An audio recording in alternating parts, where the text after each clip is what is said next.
What's up, guys? This is Ambrosian, your bro, your dating guru. I'm here to help you find your alpha male or female, your choice. Now, what love dilemma should we address today? Today, we're diving deep into the worldwide relationship pandemic, situationship. Why the hell do you keep finding yourself in situationships? No sooner you talk to your friends about this guy, he started to ghost you.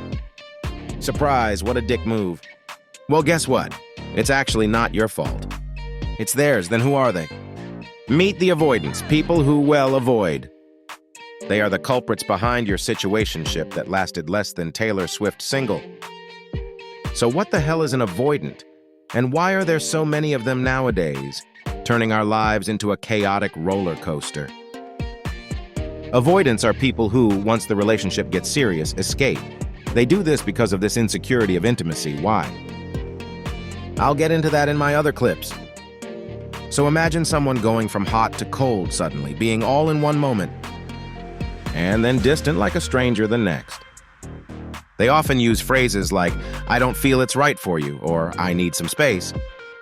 Or the classic, "It's not you, it's me." They're masters at giving just enough to keep you interested, but not enough to actually commit. And where do you find these avoidants?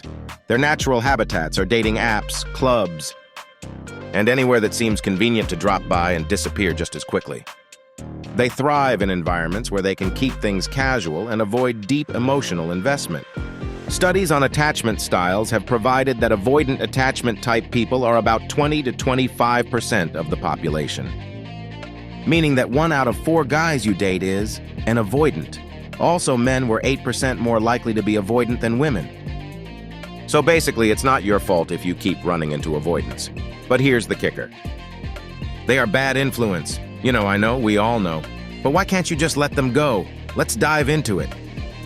Why you might be hung up on an avoidant #1, unpredictable dopamine rush. Think about gambling. Would you have wanted it if it worked every time? B.F. Skinner, an American behavioral psychologist, had revealed in his studies that people who received rewards at unpredictable intervals created more obsession than those who got them regularly.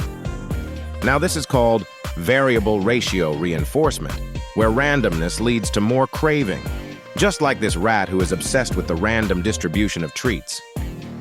Similarly, avoidance on and off behavior of attention and distance becomes intermittent reinforcement. As to why do they do that, I'll cover that in my next video. So how does your brain process all this? When avoidants are hot, their affection triggers a dopamine surge, making you feel elated. When they're cold, their withdrawal causes a dopamine drop, leading to your anxiety and longing. Now you feel like a rat in a box, waiting for your next dopamine rush. But now you know it's just your brain messing with you. Why you might be hung up on an avoidant #2 rescuer complex. Have you ever looked at this guy and thought, "But I'm different, I could change him"? Well, then could be suffering from a rescuer complex. Robert Greene, in his book The Art of Seduction, talks about 18 victims of seduction, which I will talk more in later clips. And one prominent type is rescuer, those who feel validated by fixing or saving others. The avoidance, with their emotional insecurity and fragility, stimulates rescuers' desire to, rescue. They see a lost soul they think they can help, which unfortunately keeps them stuck in the cycle. So if you're a natural-born rescuer, you might find yourself drawn to avoidance.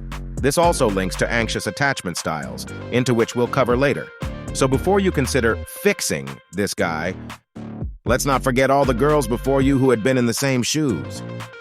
But there is a hope. Yes, there is an avoidant who can change. We'll talk about it in the next video. Thanks for watching. This was your bro and dating guru Ambrosian, and see you in the next video.